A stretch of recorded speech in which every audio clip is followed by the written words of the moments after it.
Well, Ted, your campaign for D&D has finally wrapped up. What do you want to play next? Well, we got some options. We got World of Darkness. We got Starfinder. We got Pathfinder. Eh, All right. Serenity. Godbound. Cipher System. I'm just not feeling any of those either. Open Legend. Torg Eternity. Let's just play D&D. Okay.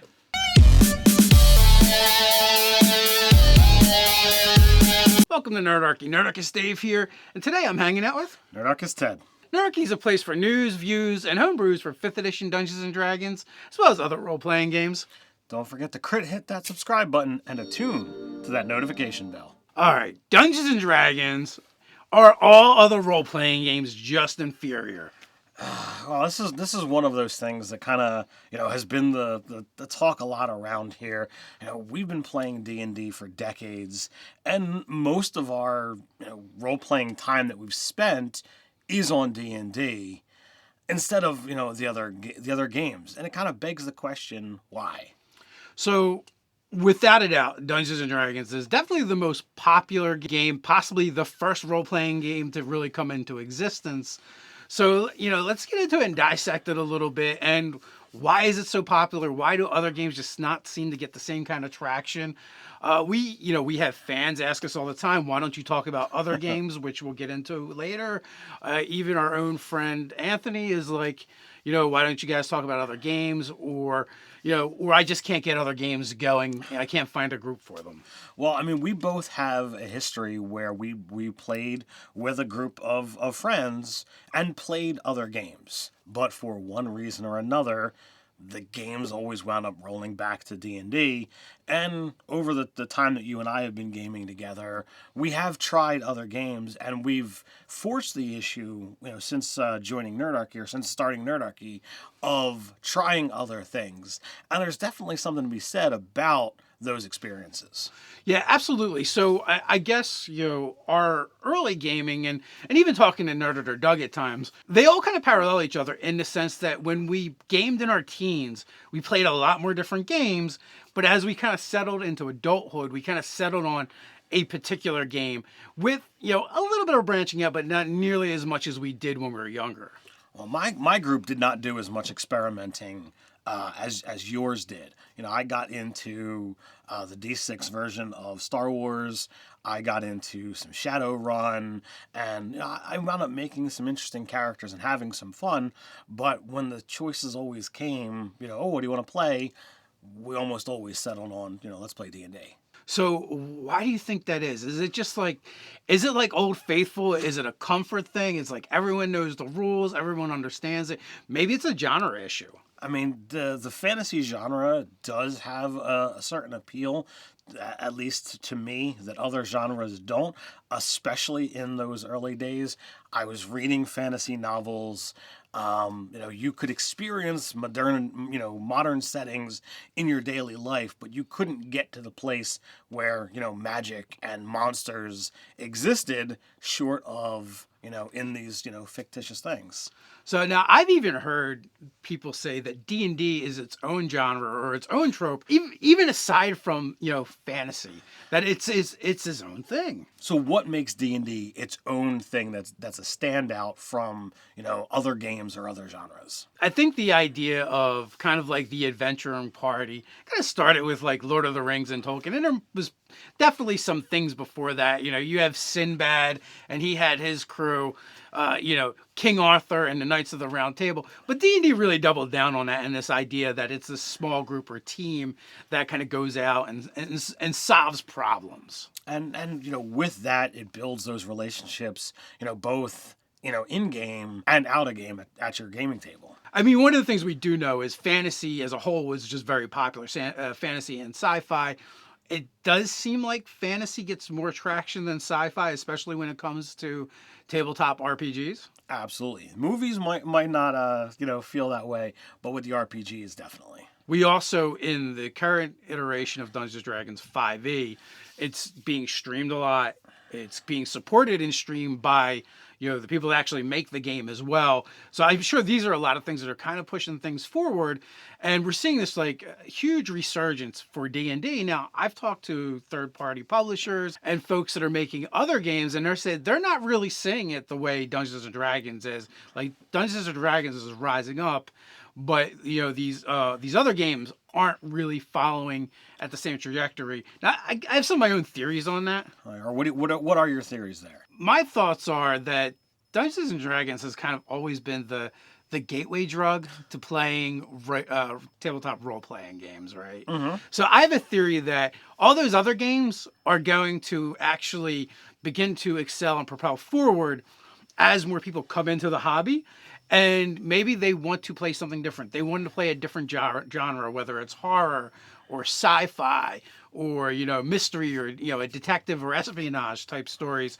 And they realize that while you can do it in D&D, there's other systems that do it and probably do it better. So they start branching out. So I think there's going to be a couple year lag from maybe even from now until we start seeing these people that are coming into Dungeons and Dragons start to experiment and play other games.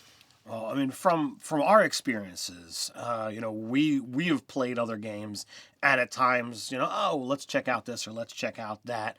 But when we've talked about things here, when we've done other games online, it just doesn't get as much watch time. There's not as many people looking for that. Now, yeah, our fans do ask us to talk about other things, and we've got the background to be able to talk about it. And each game that we've played either teaches us something that we want out of a role-playing game or something we don't want out of a role-playing game. That's a fair assessment. And also, like you said, even though people ask for it, I feel like they are a minority, and really the numbers just kind of don't bear it out. Well, that speaks to what you were talking about, how with it being a gateway, once people are into and understand the joy and the love of role-playing games, that they can experiment beyond D&D. So maybe in a couple of years, there will be that resurgence you're talking about. Yes, like we said, there's going to be a lag in people moving from Dungeons and Dragons to other RPGs, but there's also just going to be a segment that will never leave Dungeons and Dragons. So we're still working kind of in like fractions and niches of niches. So, well, I mean, so you don't get as many. Well, and that's partially due to how much or how many options there are. Between the different settings that are, publicized, homebrew material, and just race and class options, you can play for years without ever really feel like you're doing something you've already done. So there isn't a huge need to leave D&D. Well, yeah, all role-playing games are like that, right? When you play a role-playing game, you're telling stories together with your friends, and you can always tell new stories, right? So, no matter what the system is, more than likely, you could just play one system and never change anything, and it won't feel like you're doing the same thing over and over again because you're going to always be telling new stories. Now, like I was starting to say before is, as YouTube personalities and the fans will, reach out to us and ask us about playing other games.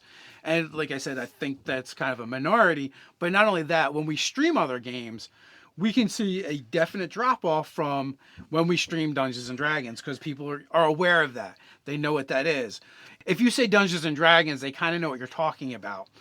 If you say the second and third most popular role-playing games, one, they'll probably have no idea what you're talking about. Is that a new sci-fi movie? And the other one, they're going to be like, oh, that's the Nissan that, a car company puts out, right? It's not a slight on Pathfinder, but, it was probably a really poor choice in names only because there's such a huge brand out there. But even without that, D&D has just been around so long that it's invaded pop culture, and other role-playing games are may never get there, or they're decades away. Right. Speaking of role-playing games and wanting to branch out and do different things, Nerdarchy has a place where you can probably look to do that, and that is over at the Nerdarchy Discord, where there are other players and gamers just like you who are looking to run games, to playing games, or just chit-chat about games, whether it's Dungeons or Dragons or other games. We have the Nerdarchy community with Discord. We also, hey, maybe you don't want to leave D&D and you don't care about other games. Well, over on our Patreon, we are actually making D&D products, Nerdarchy homebrew that you can put right in your game. Every month you're going to get a new product, as well as other benefits. In the description, you can find links to our Discord as well as our Patreon and other things that we're doing out there all over the interwebs. So we've talked a lot about, why, these other games aren't getting as much traction. But, I mentioned that there's things that we learn by playing other games. So what reasons might others have to check out other games? All right. So we kind of like did a tally between the two of us. There's like 27 different games that we've played besides Dungeons and Dragons. And that's even skipping, not counting like editions and iterations of certain games that we've played. Right. Like we said, we did most of this in our formative years of gaming. And I feel like there's a reason for that as well. And we can circle back to that. But, that's a lot of games to play.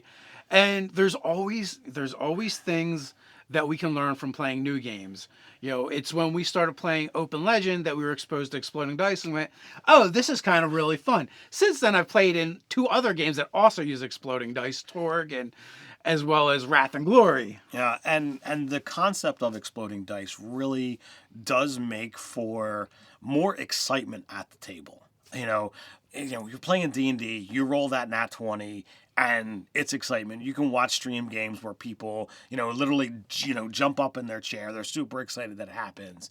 But, having played, a test session of Open Legend before it even, went to Kickstarter, with, the designer here, and Ryan rolled a 71 on a D20. It was like, holy crap. He rolled 3 nat 20s and an 11, and it was something like you just don't experience something like that. And, outside of Exploding Dice. So yeah, it really like pulls the whole table into the dice rolling. Now it's very gamist, right? Mm-hmm. But that excitement, it's not very narrative driven or story driven. It later can fold back into those things, but in the moment it's very gamist. But it doesn't mean it's not fun, right? It's definitely an aspect of RPGs. Now there's other games as well, like Mutants and Masterminds, for instance, was the first game to really show me what a customizable character looks like, as well as giving players agency over the story where they spend bennies or benefits, in this case hero points, in order to affect the story and change it. Well, and that does exist in other genre or other games as well. Star Wars by Fantasy Flight, has the Destiny pool that you have the ability to flip, cards to make changes. In Numenera, you can spend XP to change the outcome of rolls and affect the narrative in different ways. So like there's definitely things out there that you can make changes with. And D&D doesn't have anything like that. I mean, there's inspiration, but it's not quite the same. And actually, I always forget about like the forerunner to that I know of anyway. I don't know if there was anything before it, but it's the earliest that I remember. The Marvel Superheroes role-playing game, affectionately referred to as Phase Rip by many of its fans, had a system of XP that they called Karma, and you could spend it or to increase your character's abilities and make them better, or to affect the outcome of a die roll. So like that's my earliest remembrance of being able to expend XP. And again, so these are just different things that you get exposed to, and it makes you think about the role-playing games that you're playing the most differently. And, when you get into homebrew and tweaking things, the idea of, oh, maybe there's something more that I can do. And, you'd mentioned, player agency at a GamesCon a couple years ago. I played Dungeon World, and that game is built upon player agency. You literally, when I sat down to play, the DM didn't come with any material prepared at all. It was, okay, well, you're the first player. What do you want to do? What kind of character are you making? I'm like, I want to make a dwarven cleric, and I want to go find a holy relic. He's like, okay, that's the quest. And he ran that. And it was crazy because I'd never seen, that kind of thing before. And the player agency engine in Dungeon World, has affected me as a D&D player. Again, I'll reiterate, there's plenty of other games out there that you can use to pull into your D&D game and inspire you. We've done it. We have a lot more player agency in our D&D game now because of us playing these other games and the exposure to the different ideas. Now, the thing that I would ask, we get this question asked a lot. How do I play X game with Dungeons and Dragons? Most often it's going to be Star Wars, okay? But like we get this question all the time, and what do you think about it? How do you play these other games with Dungeons and Dragons? Should you? You don't. If there is another rule set that's out there, I want to, play in the Firefly universe, in the Serenity universe. Well, as you saw from the beginning, there's a Serenity role-playing game. Go play that. You want to play in Star Wars universe, go play in the Star Wars books. Pick up the one that you want and play that. Frankly, if you wanted to play Firefly, instead of using Dungeons and Dragons or the Firefly game, the Edge of the Empire would be an amazing game, which is Star Wars, to play that with. Absolutely. So it's not only is there that game that you could actually play, which is a better option, there is actually another game that is closer to that game that would still be a better option. And even more so, you could probably find some other games that are generic that would fit that rule set a lot easier, because Dungeons and Dragons does one thing really well, and that's Dungeons and Dragons. So, it really comes down to, if you're really married to a rule set and you're unwilling to move away from it, you're going to deal with a high amount of, customization. You're practically rewriting the game. Yeah, you're making a whole new rule set to be able to allow stuff. D&D in other editions has had Spelljammer, which is D&D in space, and you could take that and play, a Starfinder-esque kind of thing or a Star Wars-esque kind of thing, but without the rules that incorporate and the setting that is built into a game engine and a game system, you're playing D&D in someone else's yard. You're playing in somebody else's story, and you're going to fit a square peg in a round hole, and it's not going to be as nice as just playing the rule set that's designed for that. So a couple things to kind of like dovetail to that, and that is, one is I know why they do it. They want to use the system they're comfortable with. They don't want to learn a new system, and I can emphasize with that, because it kind of comes back to what we were talking about before, where when we were younger in our teens, we played a lot of different systems. Even if it was only one session or two sessions, we played a lot of different games, and I think the reason for it is, as teens, we just had more time. Yeah. So you could sit there and you can learn and you can read and absorb it. As an adult, maybe not so much. You're in college, you have a job, maybe you have a family, so you have all this stuff going on where you don't have as much time to dedicate to it. There is a fix and a workaround, though. And what's that? It's not. It might be available to everyone. It may not be available to everyone, but it is far easier than it used to be. My thing is to find someone that already knows that system, and just learn enough to get a character or do a pre-gen, and learn as you go. Yeah. To me, that is the best way. And if you really find you're digging it and you're excited about it, you'll probably take the time to read the rules and really learn it and dive in. Or you may learn it kind of through osmosis over time by just continuing to play. But that is one of the tricks that Nerdarchy has actually done, where we used to grab people that were running other systems already, bring them in as a guest GM, and it gave us an opportunity to experiment and learn new games. We played Fate Accelerated. We played Cypher System with the Shadowrun kind of a theme. We played the Star Wars FFG system, and these were great games, but they were being run by people who already knew that system, and therefore if we came as characters, we did not have to learn everything. We just looked at the gym. How do I do this? And it makes it a lot easier on us. And as you said, if you like it, you can keep playing. I've now played in a handful of Star Wars games. I ran some Fate Accelerated. So there's definitely some fun to be had in checking out these other games. Absolutely. But, there's definitely takeaways from playing those other games that, even though I played them in my teens, some of them, I have kept that with me, throughout my whole gaming career, if you would. You know, Marvel Superheroes, that's the game that got me reading comic books because everyone had super powerful characters that they were picking from, pre-existing characters. And like the Hulk, Thor, Silver Surfer are already taken. They're the ones like I kind of knew who they were. And so like then I like just looking at stats, I found like the next most powerful character I could, which led me to, I want to know more. So I went and looked for a more obscure comic book and started reading Alpha Flight. And from there, I started tons of comic books. Top Secret, very valuable lesson I learned from that game. It took me decades to get over that lesson, and that was you do not mix romance with tabletop role playing games. It will be a freaking succubus or a secret agent wearing knockout lipstick. I promise you that. I promise. That's what it'll be. Don't do it. No. Now I've had a couple characters actually get married in the game.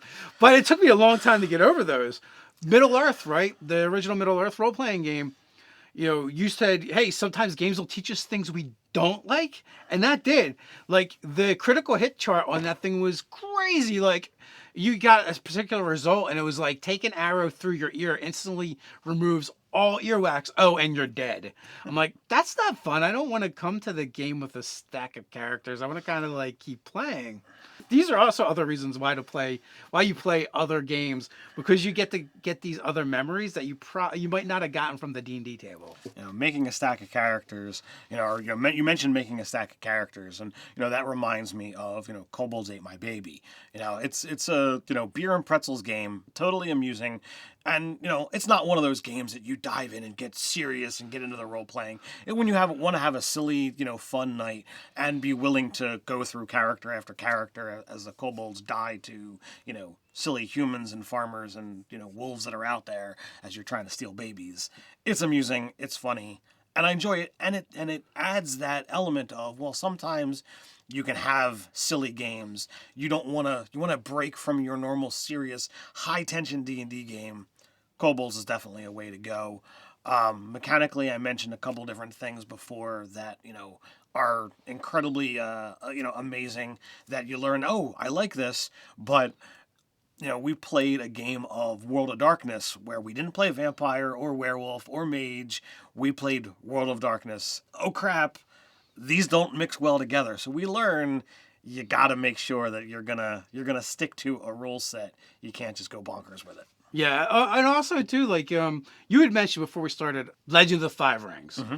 That's a system, and I believe Traveler's another system. These are systems where you can die in character creation, and to me, like, I don't even need to play that to know I am not going to like that, and I don't actually see the point. It's like, why did I just waste all my time making up a character? Well, we could have skipped that process altogether. It wasn't, it's not every clan that has that option. I was, very big into the Crab clan when I played L5R.